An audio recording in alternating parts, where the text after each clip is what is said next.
Assalamualaikum warahmatullahi wabarakatuh. Salam budaya, sugeng rawuh para piksawan KB. Selamat datang di podcast Nguri-Nguri Kebudayaan Jawa. Ngobrol santai tapi bermakna tentang budaya Jawa yang adiluhung. Saya Katrina Putri Agati dan saya Lindiani Romananita. Hari ini kita sangat beruntung karena bisa berbincang langsung dengan seorang sepuh Jawa yang sangat paham tentang budaya adat dan tradisi Jawa. Langsung saja, monggo Bapak bisa memperkenalkan diri sekedar. Ya, saya Pak Suparman, usia 88 tahun. Bapak, kalau boleh tahu asalnya asli mana? Asli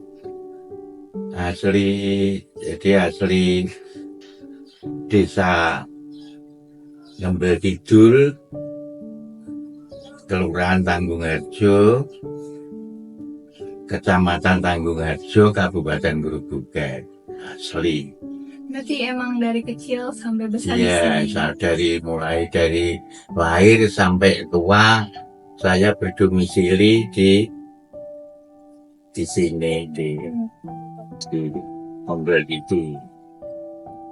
Kalau misal pengalaman Bapak sendiri terkait kebudayaan Jawa itu apa? Ya, kebudayaan Jawa itu kan bermacam-macam mengenai kebudayaan Jawa itu.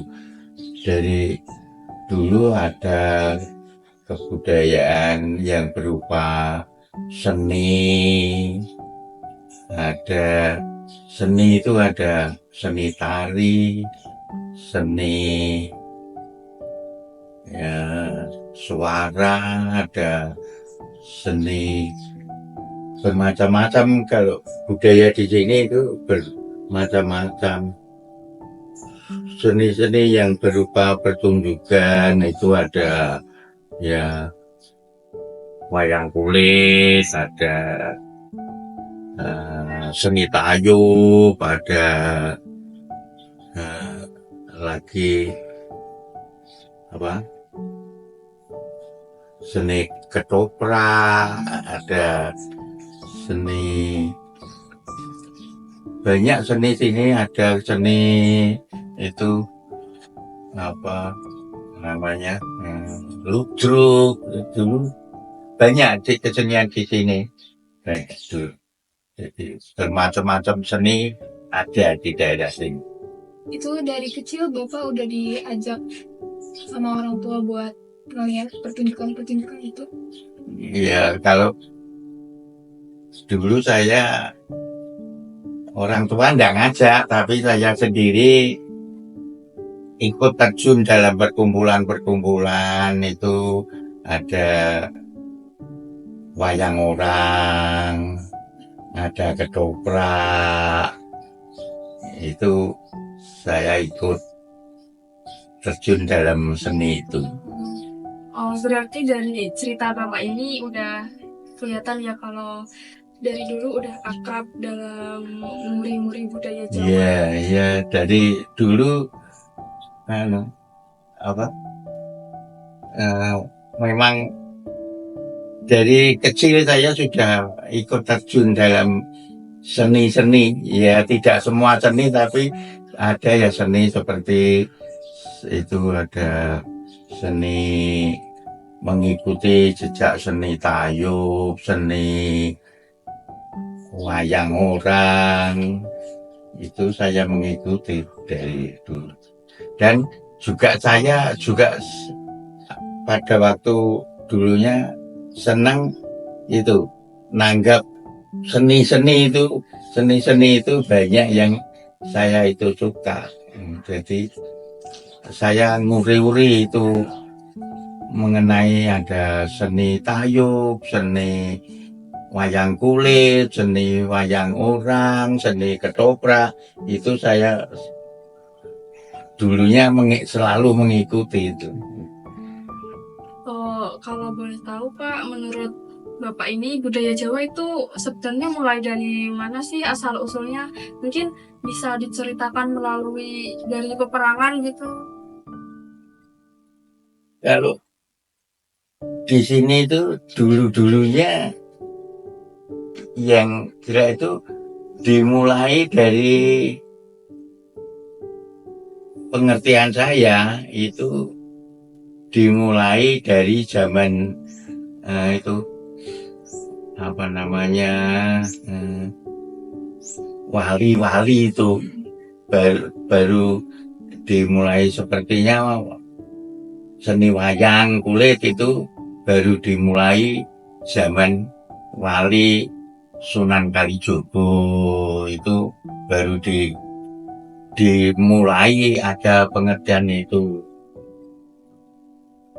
Yang dulunya seninya itu masih seni yang begitu amburadul gitu, tapi sekarang seni itu makin lama makin dibinai, akhirnya sampai sekarang itu seni itu menjadi seni yang begitu seni yang halus, seni yang baik, seni yang bisa digunakan untuk semua masyarakat.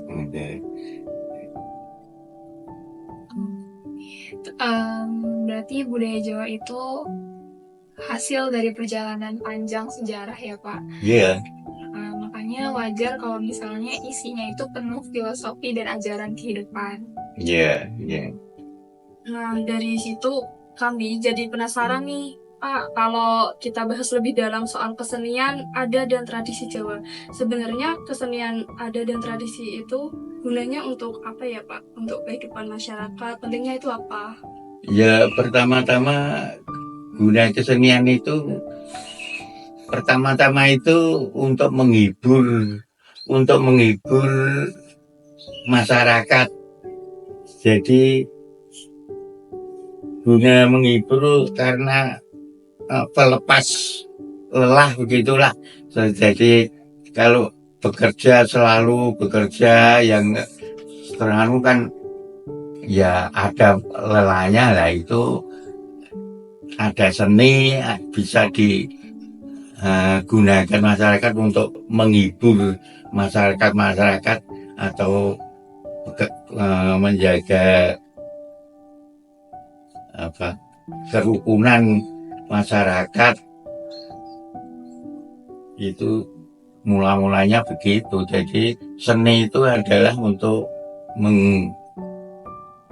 menghubungkan antara ya masyarakat satu dengan masyarakat yang lain bisa bersatu, mengumpul untuk menikmati seni-seni itu, dan itu kan menambah keakraban dari masyarakat. Masyarakat bisa akrab karena kumpul di dalam suatu seni begitu. Menarik sekali ya Pak, ternyata budaya Jawa itu nggak cuma soal upacara atau simbol saja, tetapi juga menyatu dalam kehidupan sehari-hari.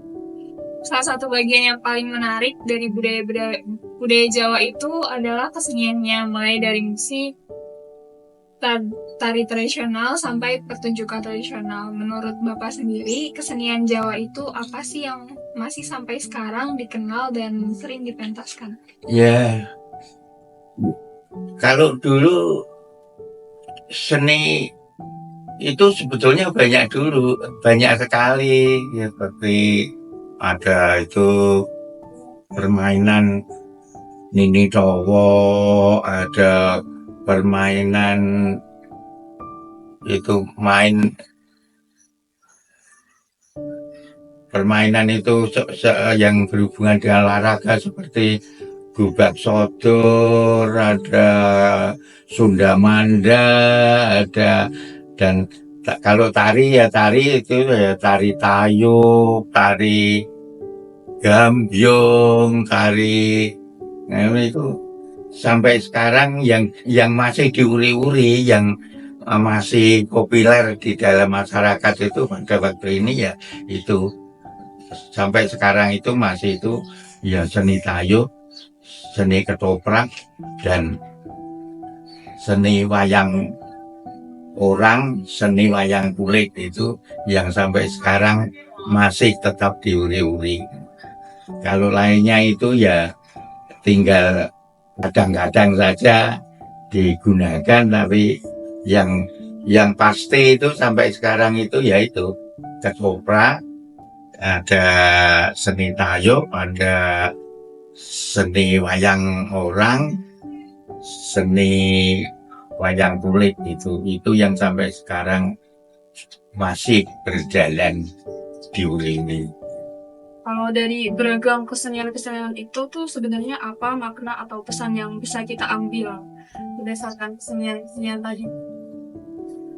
Dari kesenian itu ya kan yang kita ambil seperti ketoprak atau ludruk atau wayang orang atau wayang kulit, itu yang kita ambil adalah mereka mengandung cerita-cerita yang baik-baik, bisa kita ambil manfaatnya untuk menjadi pelajaran, bisa kita ikuti. Mereka itu, seni itu adalah bisa diambil contoh-contoh pendidikannya.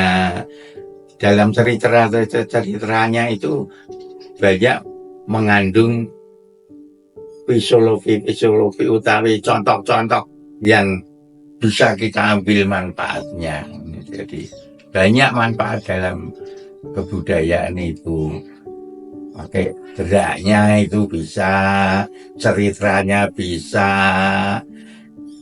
kalau ada lagunya bisa kita ambil contohnya. Tapi sekarang itu anak muda masih tertarik nggak sih Pak tentang kesenian Jawa?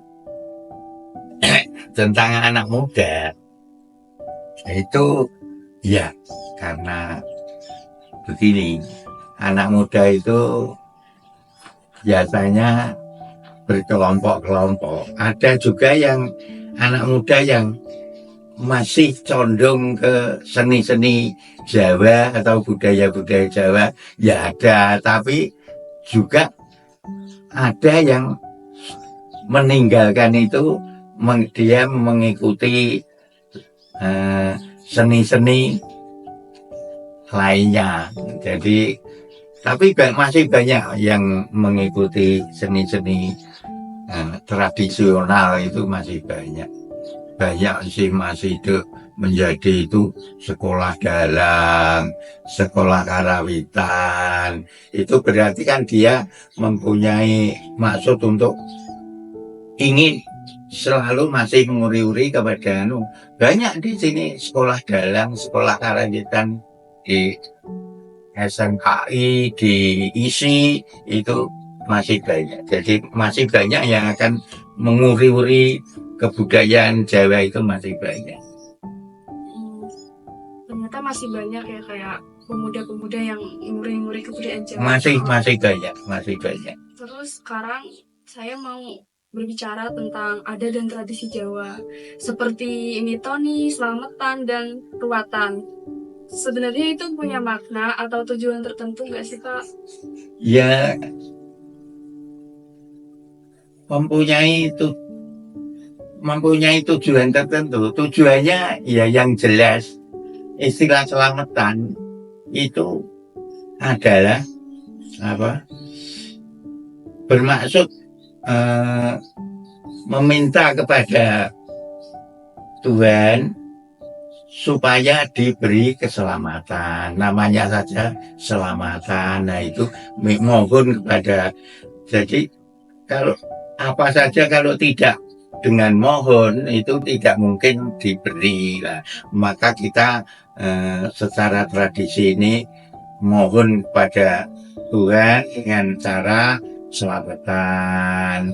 Itu kan ya minta keselamatan lah. Ya. Kalau di lingkungan Bapak sendiri, tradisi kayak gitu, kayak selamatan, mitoni, ruatan itu masih suka dilakuin guys? Masih. Jadi ada itu namanya puput buser, itu masih ada. Lalu tradisi sunatan masih ada. Tradisi itu mapak tanggal itu kan tradisi kuno, mapak tanggal. Lalu nyadran itu masih kalau mengadakan puasa itu namanya ruahan atau nyadranan, itu ya sampai sekarang masih ada. Lalu itu istilah bersih kubur, ada kol kubur, ada ya banyak yang maksudnya itu minta selamat kepada, bukannya kalau dulu, kalau orang sekarang ya ada yang mengatakan itu tradisi kolot itu, tapi ya banyak yang tidak begitu.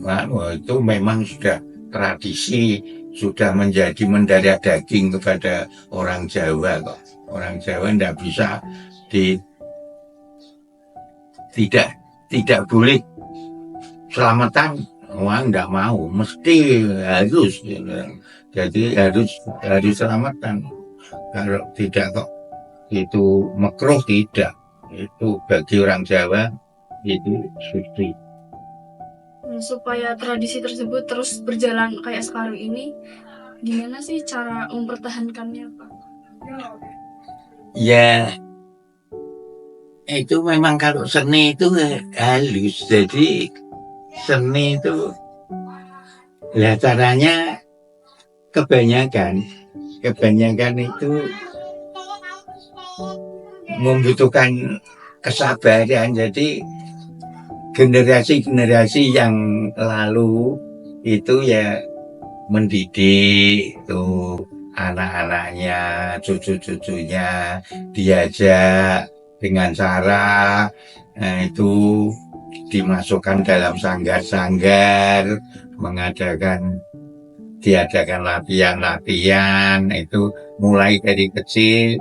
Seperti dari TK dia adakan sanggar, lah di situ diadakan ada nyanyi-nyanyi, ada tari-tari, ada, itu adalah guna pelestarian daripada kebudayaan.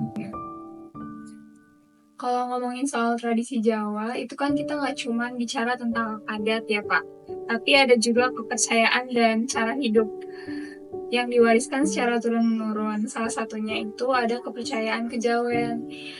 Dan banyak orang yang menganggap itu sebagai kepercayaan atau bahkan mistik.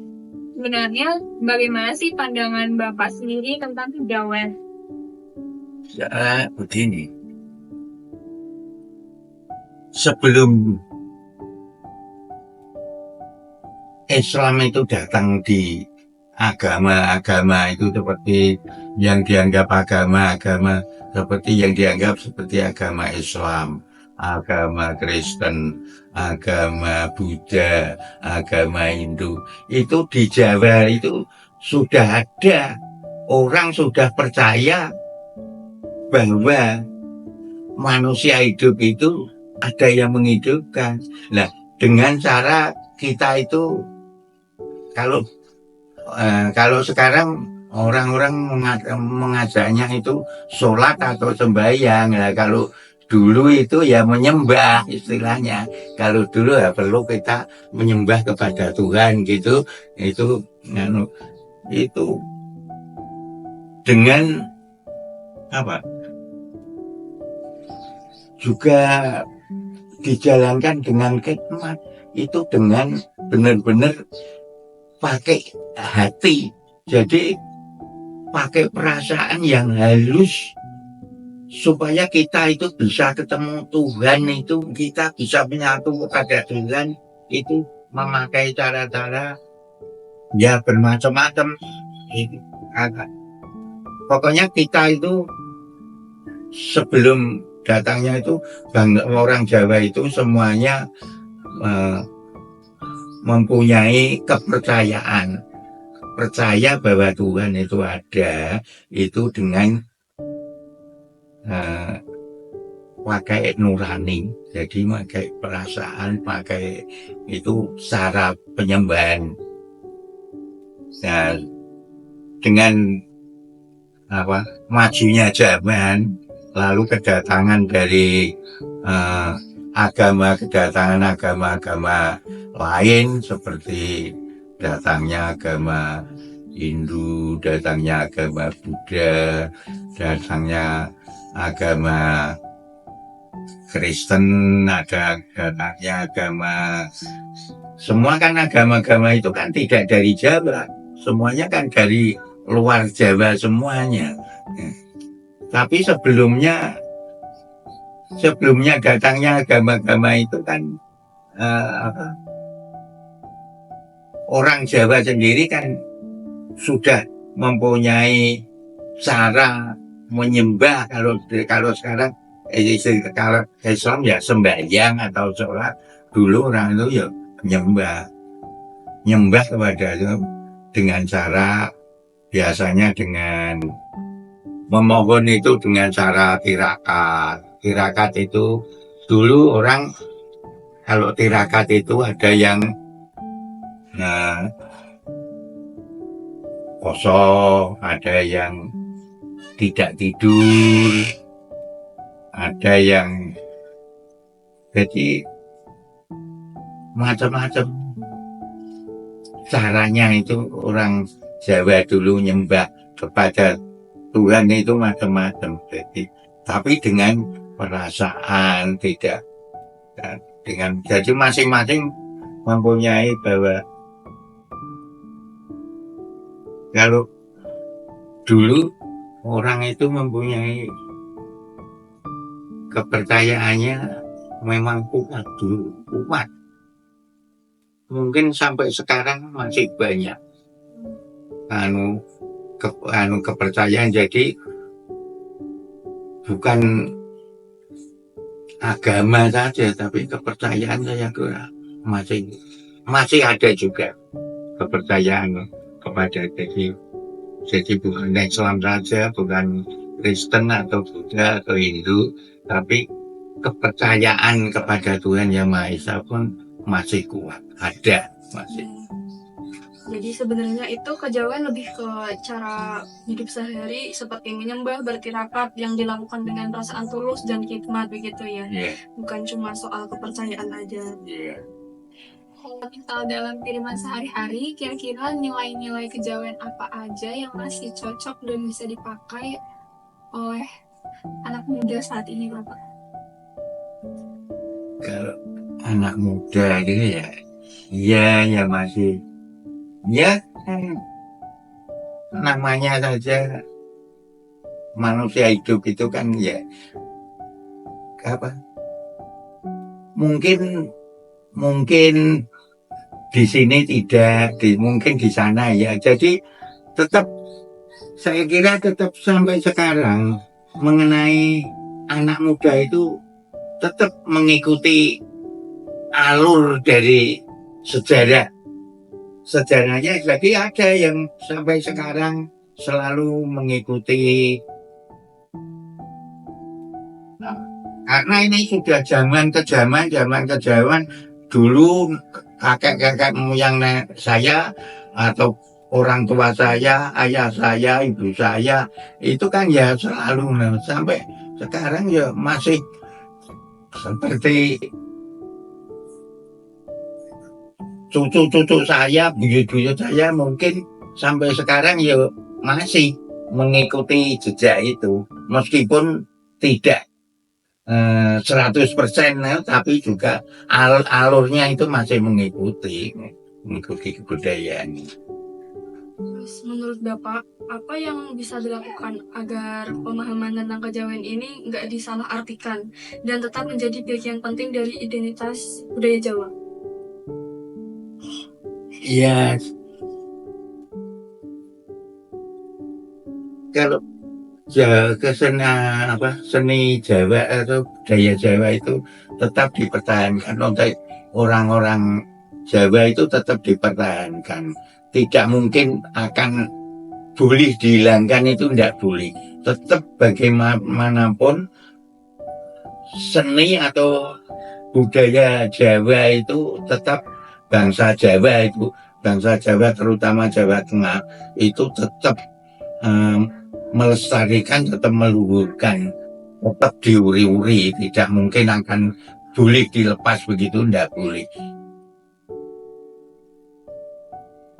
Mungkin itu aja sih Pak dari kami berdua. Terima kasih banyak atas penjelasan yang luar biasa tadi. Sangat banyak juga ilmu yang bisa kita ambil dari wawancara dengan Bapak. Semoga budaya Jawa ini terus lestari dan kita sebagai generasi muda bisa ikut menjaganya. Terima kasih juga kepada para wisatawan yang sudah menyimak sampai akhir. Ya, Itu yang betul. dapat kita dengarkan bersama Bapak Suparman, dan sampai jumpa di podcast selanjutnya. Ya, terima kasih ya Mbak. Ya,